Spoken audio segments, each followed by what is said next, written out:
Assalamualaikum warahmatullahi wabarakatuh. Pada kesempatan kali ini Auto Champion menghadirkan pembongkaran Yamaha Miyuji ya. Ini termasuk Matic ya, yang dia berbasis menggunakan sistem injeksi ya. Nanti seperti apa dari awal pembongkaran ya. Betul-betul dari nol pembongkaran sampai bongkar selesai ya, kemudian langsung dirakit lagi sampai hidup seperti semula ya. Yang itu dilakukan dengan alat-alat yang sederhana, kemudian tentunya tetap dengan postur yang baik sehingga pembongkarannya tidak justru menghasilkan kerusakan yang tambah parah, tapi nanti tetap bisa normal, bahkan dia lebih baik karena mesin nanti lebih bersih dan lebih ideal ya. Baik, sekarang kita mulai saja pembongkarannya dari bagian cover body ya. Cover body nanti tahap-tahapnya ya, silahkan diperhatikan satu demi satu dan kita bongkar. Jadi kita bongkar body dulu ya. Kita bongkar body dulu, kita hanya butuhkan 3 kunci ini ya, kunci T10, kemudian obeng yang agak besar, kemudian obeng plus yang sedang. Kita bongkar bagian sini dulu.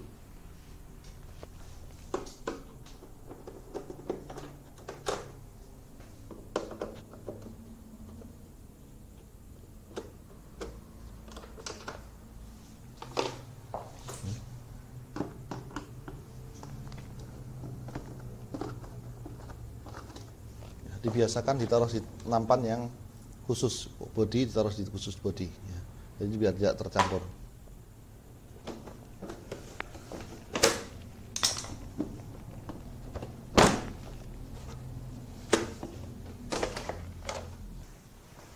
Itu tahap pertama. Tahap berikutnya ya, tahap berikutnya kita lepas bagian ini.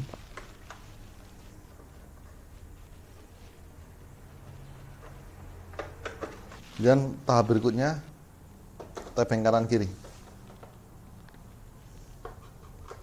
Kanan dulu atau kiri dulu nggak ada masalah.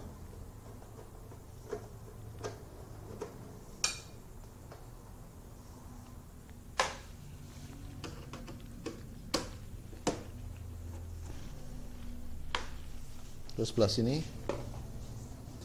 ada beberapa pengikat. Aduh.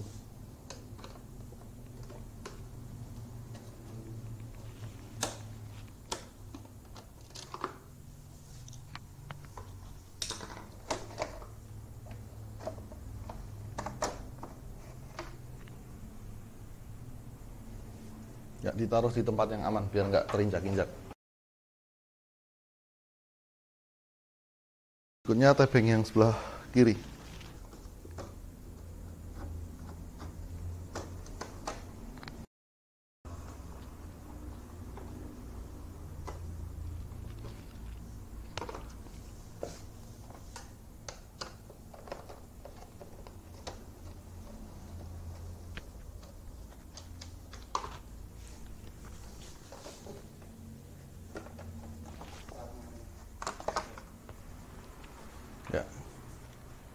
Ya, tahap berikutnya kita lepas aki dulu.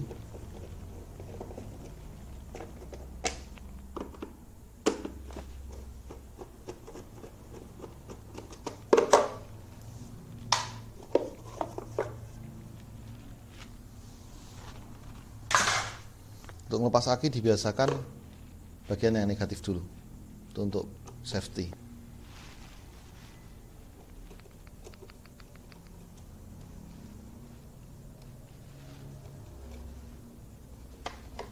Baru aki positif.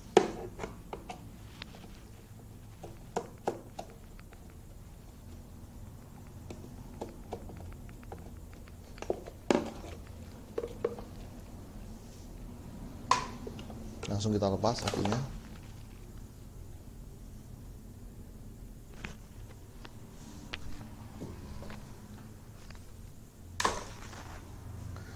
Berikutnya kita menggunakan T10 melepas joknya. Joknya langsung kita lepas utuh satu paket. kita lepas 4 baut 10.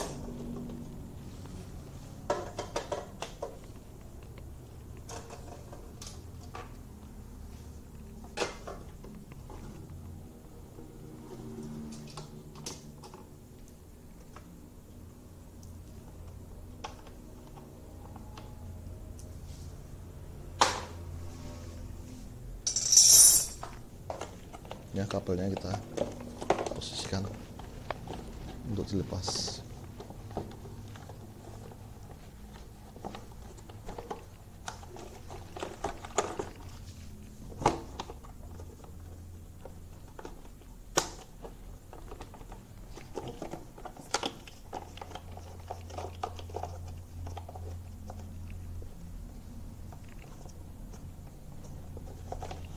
Ya, ini ECU nya sebelah sini. Nah, sekarang cuknya sudah kita lepas, sudah mulai nampak mesin utuh ya. Itu yang akan kita overhaul. Kelas. Ya, baik ya. Setelah kita lihat mesin ya, kemudian lepas knalpot. Berikutnya kita lepas cop-copan ya, cop-copan sensor ya, kemudian cop-copan kabel aki positif ini yang seperti ini kita lepas, dan cop-copan relay, kemudian cop-copan yang ke pengapian kita lepasi semua nih. Terus termasuk ke injektor ini, selang ke injektor ini kita lepas ya, kemudian kita tinggal lepas sambungan yang ke throttle ya, kita langsung lepas throttle-nya dengan kunci L4 ya, L4 kita lepas.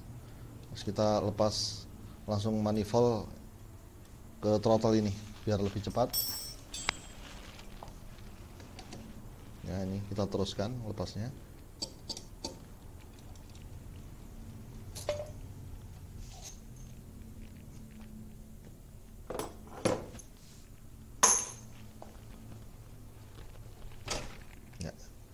Kita lepas ya. Berikutnya kita lepas rem, kabel rem ini.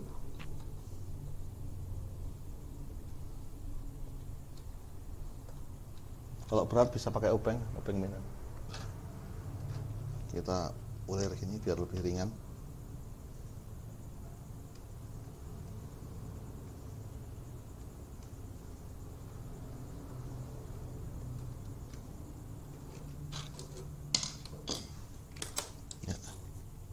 Kita tinggal tarik kabel remnya ya.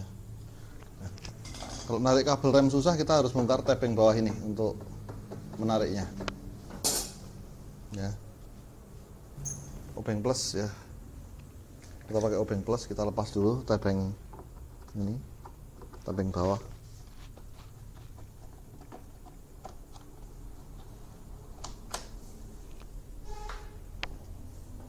Ada 2 buah ya tepeng bawah ya. Ini kalau diulir udah nggak mau, biasanya udah seret, langsung kita congkel aja. Oke. Ya. Berikutnya tujuan kita bongkar tadi bagian bawah ini ya. Ada 4 baut ya. Yang 2 ini baut cacing pakai obeng plus, yang berikutnya pakai obeng plus sama min. Kalau agak susah langsung congkel sebelah sini. Ya. Terus tujuannya bongkar ini untuk narik ini rem ini, kabel rem biar lebih mudah.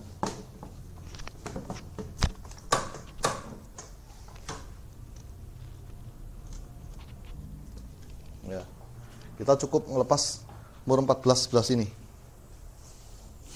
Ya, apabila ada mur sama baut, yang kita lepas adalah murnya ini. Sok 14 langsung bisa kita lepas.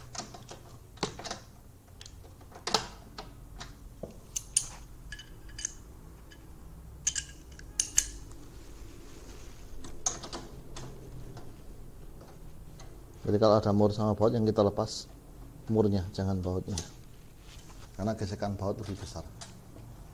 Terus berikutnya kita lepas baut Shoebaker ya, kunci 12T ya. Terus kita tinggal lepas tadi ya,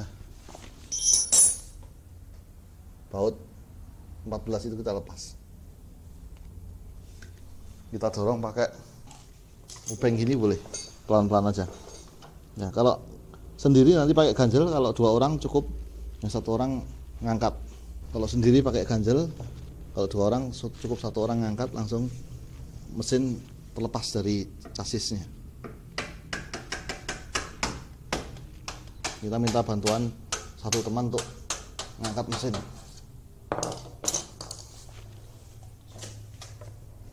Ya, ini baut yang menghubungkan antara mesin dan sasis. Ini udah terlepas sasis dan mesin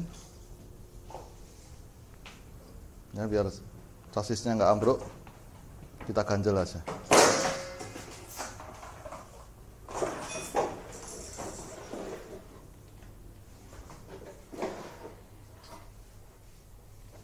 Ya, seperti ini.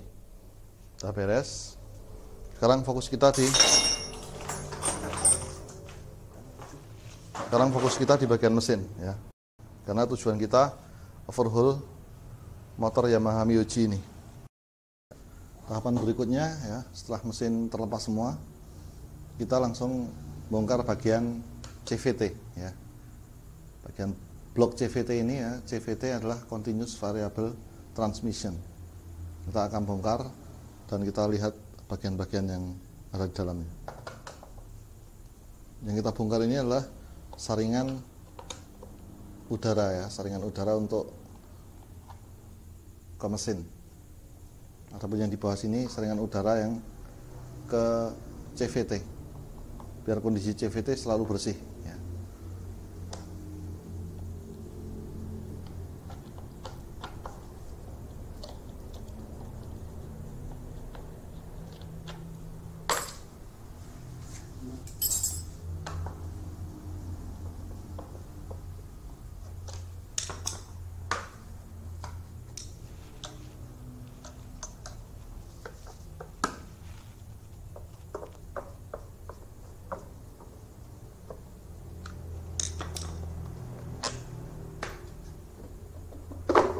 Ya, ini saringan udara yang ke ruang bakar ya, mesin.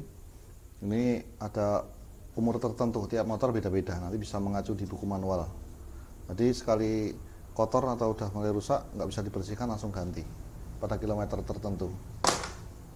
Berikutnya kita bongkar saringan CVT ya, saringan blok CVT.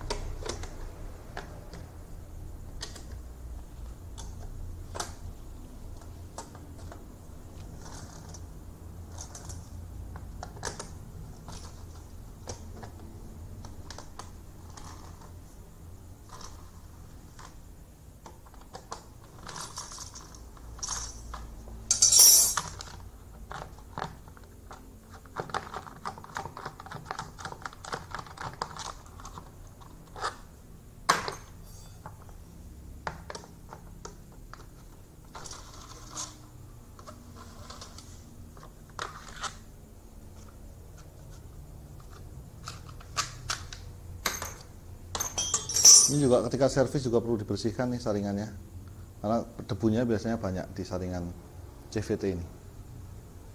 Kalau kotor nanti CVT-nya bisa mengalami kerusakan karena dia tidak harus bersih kondisinya, rawan terhadap kotor. Berikutnya kita langsung buka penutup blok CVT, kunci T8.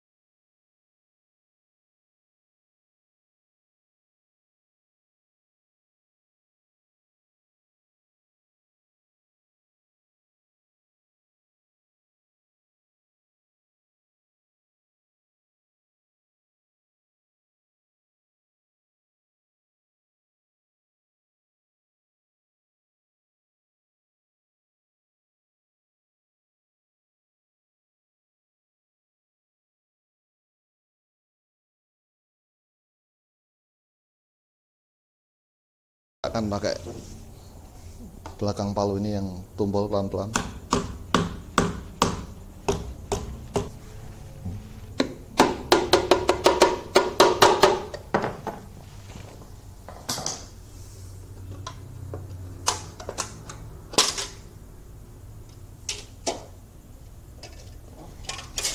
Ya, kita sudah masuk bagian CVT. Ya, di sini perpaknya belum bisa dilepas ya, karena perpaknya plat ya, ini perpaknya. Kita sudah lihat di situ ya, di bagian CVT ini ada beberapa komponen.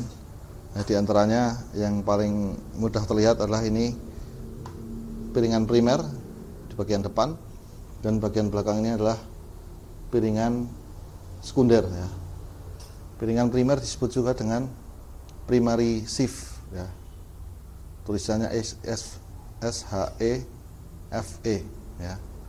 Ini juga secondary sieve ya. Terus bagian ini nih, disebut dengan V-belt ya. Prinsip kerjanya mudah karena dia cuman mengandalkan gaya sentrifugal. Kita akan lepas bagian-bagian CVT ya, untuk memudahkan melakukan turun mesin atau overhaul, pembongkaran keseluruhan mesin matic ini. Ya, kita bongkar CVT. Ini beberapa alat yang nanti akan dibutuhkan. Ini untuk penahan primary sieve ya, atau piringan primer. Ini juga nanti untuk menahan yang piringan sekunder ya, atau secondary sieve ya. Aslinya awalnya desainnya seperti ini ya, karena yang desain seperti ini karetnya mudah jebol ya. Ini yang kita buang, terus dimodif yang seperti ini, menggunakan timing belt bekas ini, tapi malah lebih kuat, lebih resisten, dan lebih tahan. Ya, tahap pertama kita langsung lepas primary sieve ya, atau piringan primer. Ini alatnya kita masukkan ini. Pastikan yang kenceng, kalau melisit nanti bisa semplok ya, atau pecah. Ini yang kenceng.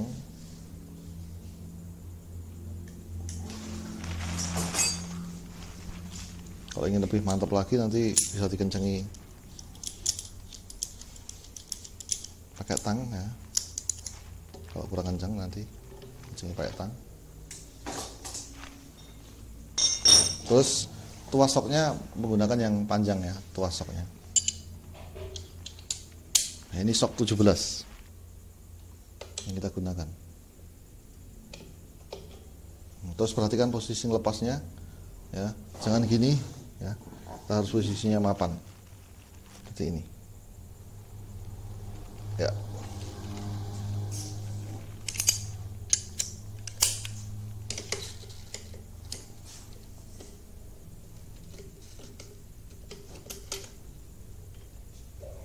Nah, ini baut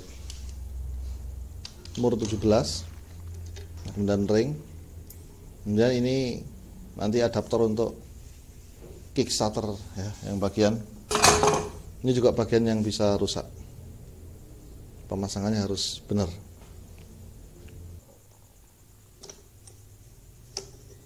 Nah, ini bagian piringan primer ya. Piringan primer nanti ada dua sebetulnya ya. Yang pertama fixed sieve ya, atau piringan tetap. Ini yang sebelah sini. Adapun yang sebelah sini ini disebut dengan sliding sieve atau piringan geser. Ini bagian utama yang ada di piringan primer ya, atau primary sieve.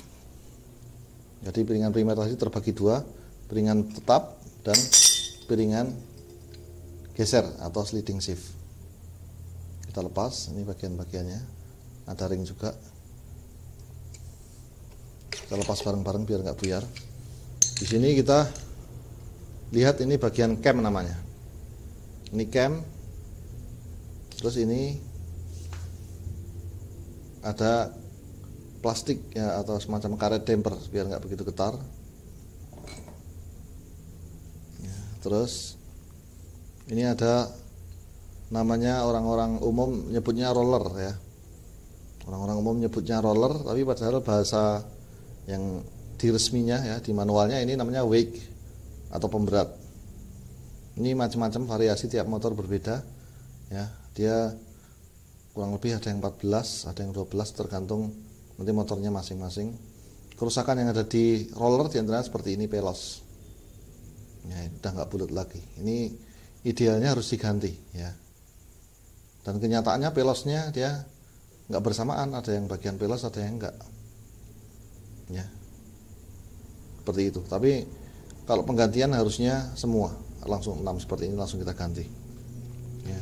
Jadi prinsip kerjanya menggunakan gaya sentrifugal ya. Nanti kalau ketutup cam seperti ini, mesinnya memutar, maka camnya tetap piringan gesernya yang bergerak sesuai dengan putaran mesin ya, besar kecilnya putaran mesin.